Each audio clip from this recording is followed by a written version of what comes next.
நமஸ்தே ஸ்கந்தாஸ் இந்த யூடியூப் சேனலில் இப்போ நம்ம போயம் கொஷின் ஆன்சர்ஸில் 4th போயத்துக்கான கொஷின் ஆன்சர்ஸ் தான் பார்க்க போகிறோம். பிரவேஷிகாவுக்கு பாரத் கீத் அப்படிங்கிற போயத்தை ஸ்ரீ சுமித்ரானந்தன் பந்துங்கிறவர் எழுதியிருக்காரு.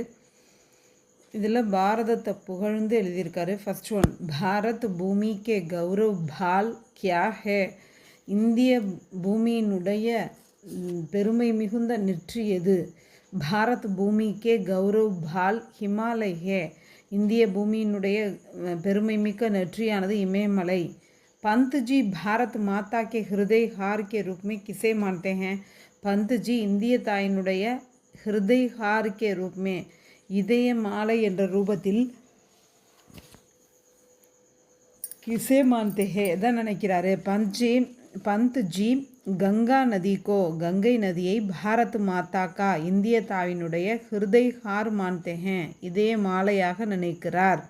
पंत जी कटी के रूप में किसे मानते हैं? पंत जी ஒட்டியானம் ரூபத்தில் எதை நினைக்கிறார்? அதாவது இடுப்பில் உள்ள ஒட்டியானம் மாதிரி எதை நினைக்கிறாரு? பஞ்சு விந்தியா பஹாடு கோ பாரத் மாதா கி கட்டி மான்தா ஹே, விந்திய மலையை இந்திய தாயோட இடுப்பு மாதிரி நினைக்கிறாராம். ஒட்டியானம்னு வராது, இடுப்பாக நினைக்கிறாரு. पंत जी के अनुसार शांति अधिष्ठता कौन है? पंत जियोட கருத்துப்படி சாந்தி அதிஷ்டதா கோணிகே, இதன அமைதியை காப்பவன் யார்? पंत जी के अनुसार हमारा भारत ही शांति अधिष्ठता है, நம்முடைய இந்தியா தான் அமைதியை காப்பவனாக இருக்கிறது. पंत जी किसको अपाहिज कहते हैं? எதற்கு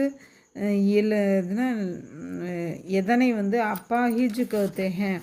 அப்பாஹிஜ்னா தோற்கடிக்க முடியாதவனாக கருதுகிறார். பஞ்சி பாரத் கே திரங்கே கோ, இந்தியாவினுடைய மூவண்ண கொடியை அப்பாஹிஜ் कहते हैं, தோற்கடிக்க முடியாதவனாக கருதுகிறார்.